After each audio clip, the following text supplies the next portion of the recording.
By the time the parole officer finally wrestled her down into my rhododendrons, she had already charged across my front yard, screaming that I had no right to be there. "This place is supposed to be condemned," Janice Weller bellowed, ex-HOA president, freshly released felon, and undisputed champion of catastrophically poor life choices. Her court-ordered ankle bracelet gave a sad, frantic beep beep beep as the signal died. Clearly never designed for full-contact tackles against the guy whose courtroom testimony had put her away. I stayed right where I was, perched on my porch steps, coffee in hand, enjoying the show while she thrashed in the bushes and the audience half the new HOA board. A couple of parole agents and 3 thoroughly baffled neighbors watched in stunned silence. She twisted around, twigs tangled in her hair, and fixed me with a glare sharp enough to strip paint. "You were supposed to be gone, Daniel," she spat. I raised my mug in a lazy salute. Funny thing about property deeds, Janice, they don't vanish just because the previous owner goes to prison. My name is Daniel Cross, and I live in a cedar cabin that the HOA insists on calling a rustic single-family enhancement opportunity. It sits on the ragged edge of Pine Hollow Preserve, which is real estate jargon for, you're allowed to look at trees, as long as they're the correct trees, trimmed into the correct shapes, sporting only board-approved foliage.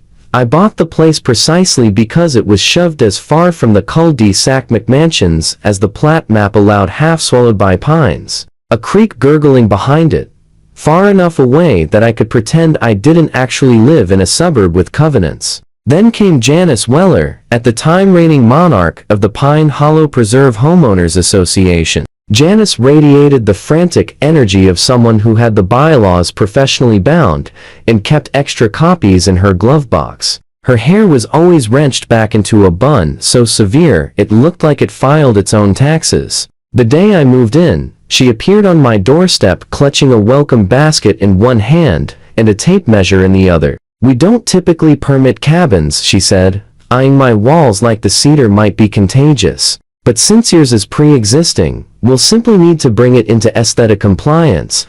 I told her a cabin in the woods kind of was the aesthetic. She smiled the way a cat smiles at a broken vase. "We'll see about that." 3 months later, she declared total war. It started gently, polite little notices slid under the door. "Your firewood stack requires an approved enclosure. Your porch light is the wrong Kelvin. All bulbs must be HOA mandated soft white 2700,000. Unpermitted wildlife activity detected. Please remedy immediately." The wildlife was a raccoon named Pete. Pete had never read the covenants and didn't plan to start.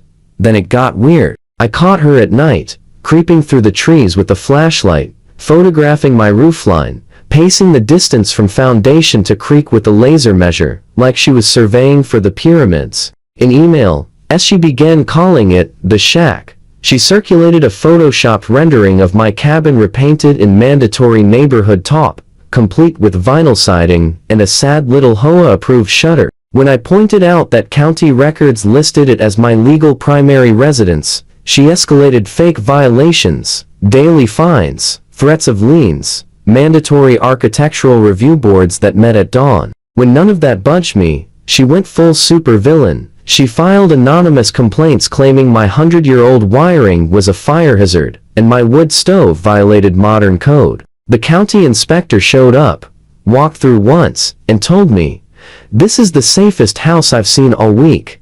He signed the report with a by G satisfied flourish and left. That should have been the end of it. Instead, it gave Janice a terrible new idea. If she couldn't get the place condemned legitimately, she'd just fake something condemnable. One February night, the power at my cabin went out, only my cabin, while the wind screamed through the pines like a horror movie soundtrack. I grabbed a flashlight, went to the breaker box, and found the lock clipped, the panel hanging open, the main feed ripped out in a way that no squirrel or storm could ever manage. And there, nailed to a tree at the edge of the road, was a cheap battery-powered security camera pointed straight at my front door, the kind paranoid people buy because they're scared of porch pirates. The next morning, the sheriff's deputy knocked. "Got a report you bypassed the meter, and you're stealing electricity from the HOA grid," he said, sounding embarrassed to even repeat it. I glanced at the complaint form.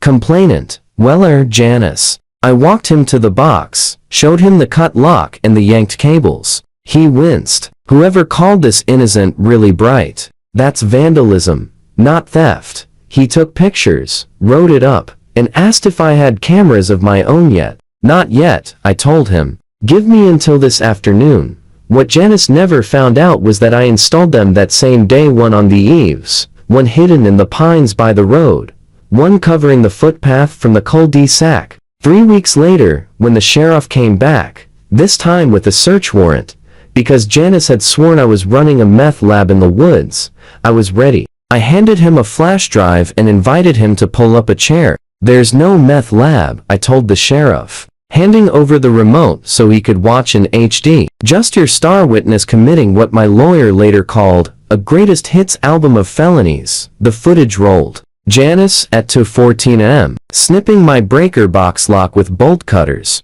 Janice at 2:27 am, stuffing a suspicious plastic bag under my firewood like she was hiding Easter eggs for the D. Janice at 2:41 am on her burner phone in her running SUV, whispering sweet nothings to 911. The deputy's jaw got tighter with every time stomp. Yeah, he finally said, ejecting the drive like it was radioactive. That's evidence tampering, false report. Vandalism, the full buffet. 2 months late, Janice was convicted on every count the prosecutor could stack. Filing false reports, tampering, vandalism, stalking, and harassment. The judge listened to her tearful speech about protecting community standards, then sentenced her to 3 years in state prison without a flicker of sympathy. Everyone, including Janice, assumed the cabin would be gone long before she walked free. Everyone was wrong. Fast forward 3 years. Pine Hollow Preserve had mellowed. The new board spent meetings arguing over mulch colors and whether the pool needed new noodles. My cabin became the neighborhood mascot, the cool historic one realtors brag about. I upgraded the roof, added solar, and installed a rocking chair that creaked like it was paid to intimidate solicitors. Then Marcus Ng, the new HOA president and a man who actually had a life, sent the email nobody wanted. Friendly reminder, former resident Janice Weller was released on parole yesterday. Her registered address is in county. Report anything weird. 2 days later, I heard that familiar asthmatic muffler, beige SUV, erected from whatever junkyard hell it had been resting in. Janice stepped out.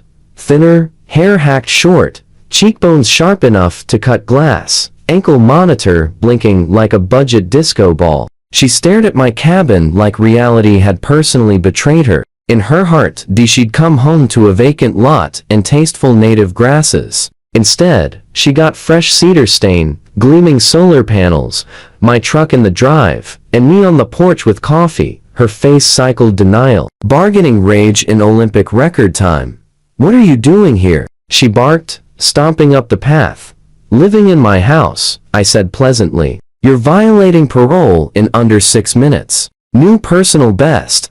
I was told this blight would be removed. She snapped. This neighborhood was supposed to be brought into compliance. Janice, you pled guilty to felony tampering on this exact property. You're not allowed within 300 feet of me or it. Remember the paperwork you signed with the crayon? That was mistake number 2. He kept coming.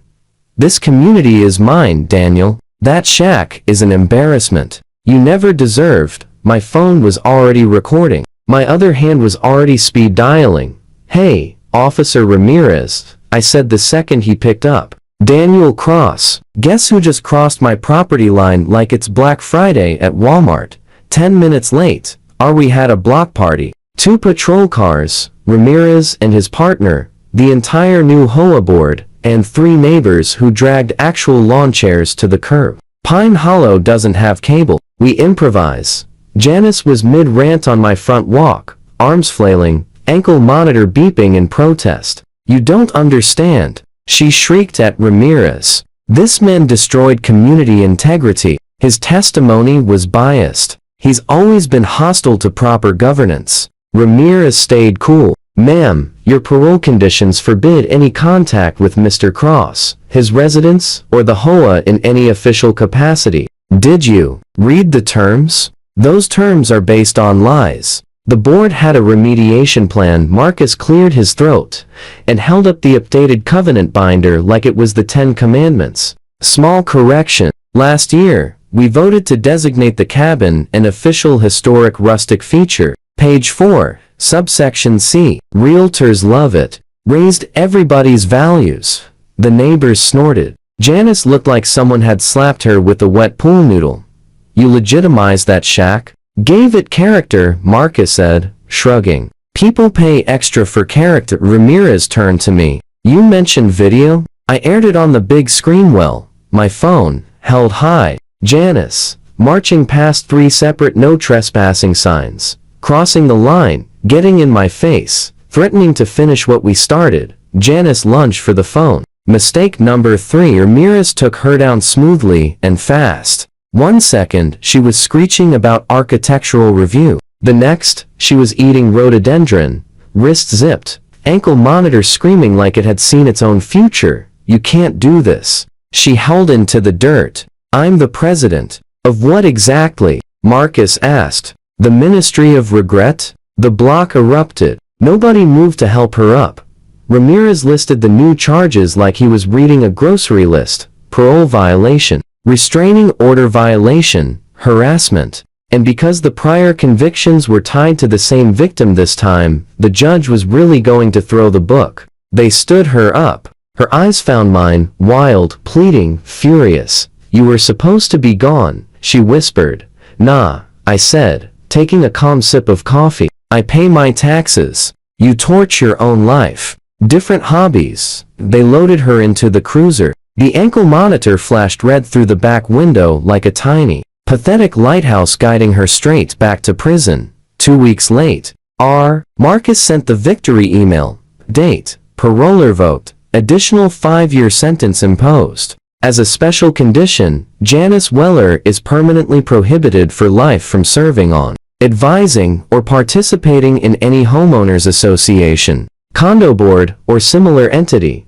The judge actually used the phrase, lifetime ban from all HOA activities, like it was the cherry on top. Janice sat in the defendant's chair, mouth opening and closing, no sound coming out. While the gavel fell, the woman who once measured my chimney with a laser pointer had just been sentenced to the one thing worse than more prison. Permanent exile from the only kingdom she ever cared about, and somewhere in Pine Hollow Preserve. A raccoon named Pete knocked over a perfectly compliant trash can, just to keep the vibes right.